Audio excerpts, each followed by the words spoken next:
Today I'm going to show you how I created one of the most complex custom photo booths for my own wedding, and hopefully you're about to see a montage of this thing actually working at the wedding. Roll the tape.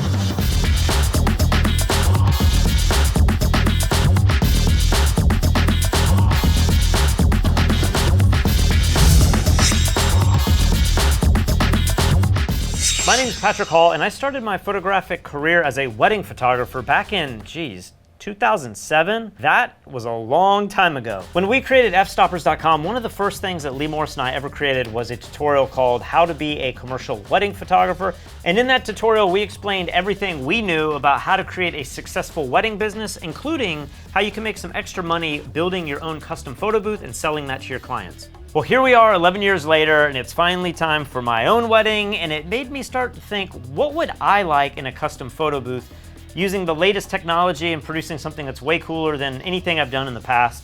I have to warn you, this video is going to be pretty long and complex, but I want to outline 5 things that I thought were important in this photo booth for me, and hopefully you can take some of these ideas, build your own photo booth, and who knows, maybe you can add this as a service to your own business. First of all, big thanks to DNP Photo Imaging for sponsoring this video. They recently sent me over the DP QW410 printer, and what's so great about this is it's about 13 pounds, it's very small, it's like a little cube. Maybe this thing is about, I don't know, 9 inches by 9 inches square.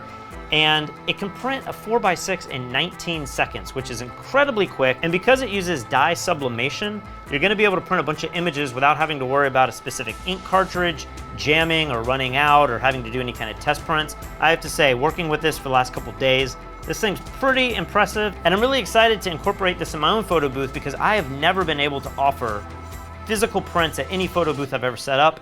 I think this is going to be a really great addition for this overall project. So let me explain the 5 things that I wanted in this photo booth build and why it quickly became so incredibly complex. Number 1, I wanted to have something very visible with a lot of space so that multiple people could fit into a photograph. I always disliked the traditional photo booth where it's an actual booth that can only fit 2, maybe 4 people in them.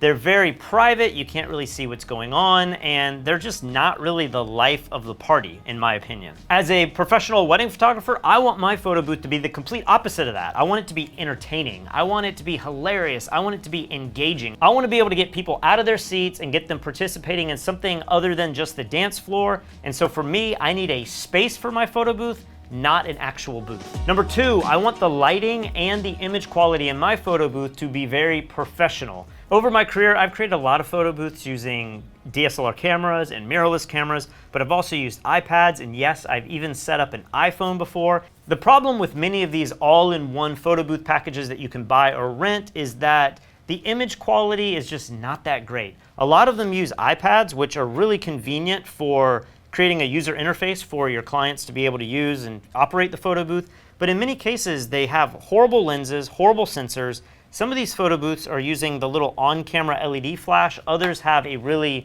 common ring light, which all of this produces flat, boring light. It doesn't produce really dynamic looking images, and I want to get away from that completely. After all, we're professional photographers. We want our image quality and our lighting to look awesome. Number 3, I want all of my guests to be able to control the actual shutter of the camera. This means I don't want any countdowns, I don't want any self-timers. If somebody jumps up in the air and does something crazy, I want them to be able to fire the camera instantly and capture that moment. I can't tell you how big of a deal this is. If your photo booth counts down or it has a self-timer, it's going to leave your guests trying to figure out exactly when the shutter is going to fire, and the images just aren't going to be quite as dynamic. If you can use a Bluetooth trigger, or in my case, I'm going to be using Pocket Wizards, if your guest has control over the shutter, they're going to do things that they would never be able to do timing-wise, like jump kicks or throwing their hair around. Maybe they're throwing the bride in the air and getting a shot with her actually suspended. Maybe they're pouring drinks in their face. Who knows what they would be doing, but the second that they fire, the images are going to be so much more dynamic and they're going to be so much more creative. And that's the ultimate goal that you want with any good photo booth setup. Number 4, I want my photo booth to look unique and unlike anything that I've created in the past or anything that my guests have seen in the past. And so previously, I used to use a 7 by 8 foot Lasto light as my backdrop. And I could light this and create a pure white background, which looked really airy and contemporary. or I could let it fall off to gray or just slightly white, and then just light from the front and produce something that looked a little bit more like a studio. All of these techniques produced really cool looking images, but I think for my own wedding, I want to produce something a little bit different.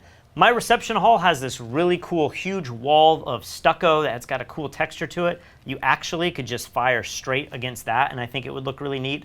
But I started thinking, wouldn't it be cool to create something that looks kind of like those Anne Leibovitz images, those Vanity Fair sort of things where you have multiple layers and maybe you have some props and you kind of create a set. So I reached out to my friends over at Gravity Backdrops. They're the guys that do these hand-painted backdrops that we have in our studio here. And I asked them to mail me a few small canvases that fit the mood of the venue. And hopefully I can use one, maybe even two of these to stack them up and kind of give a 3D effect. If you decide to go this route and create something on your own, keep in mind you really need a lot of space for a large photo booth. If you want to shoot with a wide angle lens, you might be able to use a larger backdrop. If you're going to use a smaller backdrop, say like 5 to 8 feet wide, you're probably going to shoot a little bit more telephoto. But you do want to make sure your venue has an area to set all of this up and kind of keep the camera and everything out of the way, because we are going to be setting our camera up on a tripod that's probably going to be about 10 feet away from these backdrops. So when I work with the bride and groom, I make sure that there is a space that's probably about 10 feet by 10 feet somewhere in the reception hall that we can set up the tripod, the camera, the backdrop, and we're not going to have people like catering, walking in front of the camera, or tripping over anything.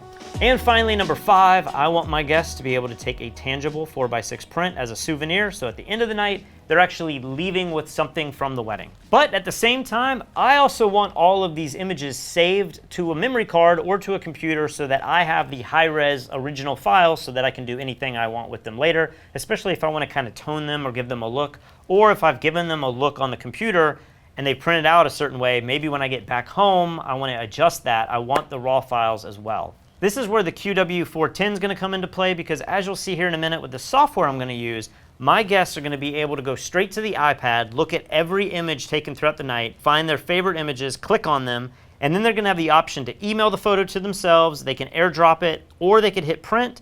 And what's cool about this software is they can choose how many copies they want, hit print, and then this little printer is going to be able to print them off instantly. While I've never actually printed images at my photo booths in the past, I have always used an iPad, and I think the great thing about having guests be able to preview their images on an iPad is that, one, it's kind of entertaining just to go through and look at all the pictures, but two, it also inspires people a lot. When they look through the photos and they see maybe the groomsmen are doing the classic punching shot where the guy's face is moving and all of his hair is suspended, they're going to get ideas. They're going to say, oh wow, if I can suspend motion like that, maybe we could throw the bridesmaids up, or maybe we can levitate a beer, or they're going to come up with all these crazy ideas. And so I think having your images reviewable on an iPad is one of the smartest things that you can do to make your photo booth a huge success. Okay, so now that I've given you the 5 things that I look for in a photo booth, I'm gonna try to quickly go through this as fast as I possibly can.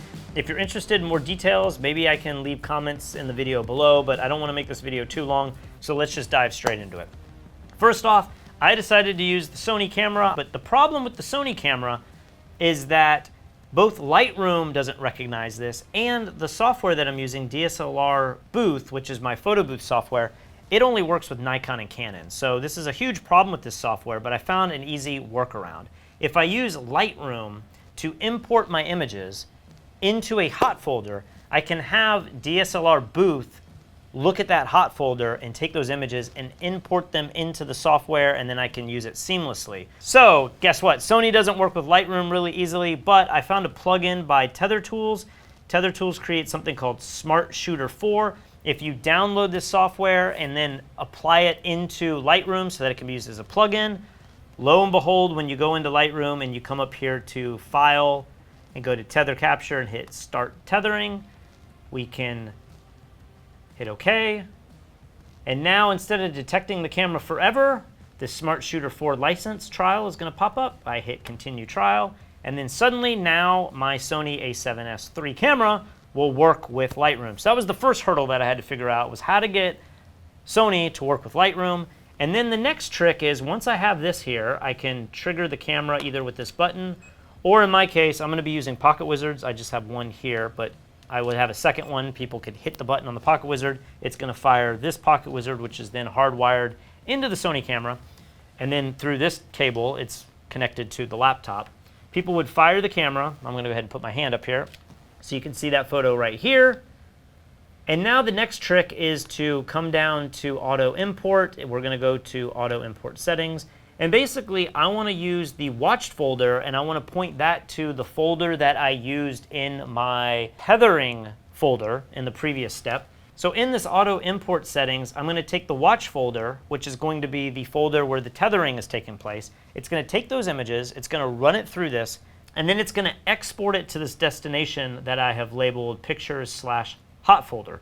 Now, if I open up DSLR Booth and come up here to settings, in order to get this to all work, I need to come over here to General, scroll all the way down to Directories, and then I need to set this directory, this data directory. This needs to be the exact same directory that I have here in the auto import. So play around with it, but the whole idea is to tether your camera. When you take a picture, the images go into a tethered folder, and then your auto import looks at that tether folder and then runs the images through the auto importer and then places them in a hot folder that is then being used by DSLR Booth so that you can use the Sony camera with the Photobooth software. And another thing just to quickly acknowledge is that DSLR Booth, even if I use the Nikon camera, DSLR Booth, for some weird reason, if I take 5 or 6 images in a row, say I take 5 images in 5 seconds, DSLR Booth is only saving the first file, and I lose all of the remaining files until it kind of queues back up. This is a huge problem with this software. I reached out to them. They couldn't really give me a good explanation of why it does this. But by doing this workaround and creating a hot folder that Lightroom uses, you can guarantee that every photo taken by your guests goes through Lightroom, gets saved to the hot folder, and then DSLR Booth will pull every single one of those files in. Now, once you have all of your images in the hot folder going through DSLR Booth, the next step that we want is we want to be able to tether our iPad to our laptop so that our guests can see the images on Lumishare, and that's going to allow them to send these images to the printer. And the way we're going to do that is we're going to use the DNP little wireless network. This is the brand new WCM2 print module, and basically this acts as a wireless hotspot. So I simply plug this into the wall. It has 2 USB ports back here, so I could plug my printer either into my laptop directly, or I could plug it into this hotspot router. And then now I'm going to connect my iPad to the hotspot that this little router is creating, and then I'm going to also connect my laptop to this router. And because these will both be on the same network, the iPad will be able to talk to the laptop, and it will kind of pull all of this together. Let's see how this works in theory. I'm going to go ahead and go to settings. Let me go ahead and connect to DNP WCM Wi-Fi. I've already done that on my laptop. I'm going to hit launch event, and I'm going to launch Lumishare. I'm going to come up to the Wi-Fi setting here, hit reset connection. And what you want it to do is you want it to find the session here on this connect to. Here's Photobooth 1, and now all of the images that I have in this trial run are importing in. If I click here, you can see that image that I took with my hand. And because I have my printer set up, this is the QW410 printer. I have this set in my Photobooth settings as the only printer available. If I come here and hit print, I can choose how many copies. I'm going to go ahead and hit the print button. And now this image from the iPad is being sent directly to the printer, while the Photobooth could still be running out on its own. It's importing more and more photos. My guests are going and leaving the screen, and they're going to the next photo and previewing it and printing it. And here any second now, this thing should start up. I think it takes about 20 seconds to start printing. There we go. And let's see how many seconds.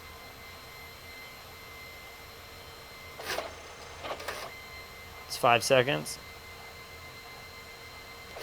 10 seconds. 15 seconds.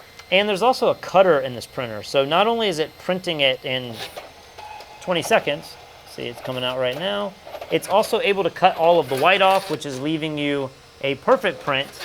And you can see there's the image I just took of our beautiful light with my hand in front of it. It also has the overlay that I built in DSLR Booth. I basically made a PNG file in Photoshop that says Patrick and Kristen Hall, Miami, Florida. And then we made a hashtag to have and to haul. How cute. And so now everyone's going to be able to leave with a print if they want. They're going to put this on their refrigerator. Now if they need prints, if they need a photographer, or say they're not even married and they're like, you know, that one photographer at Patrick's wedding was really, really awesome. He had a great photo booth. They're gonna have all your contact information right here on the print.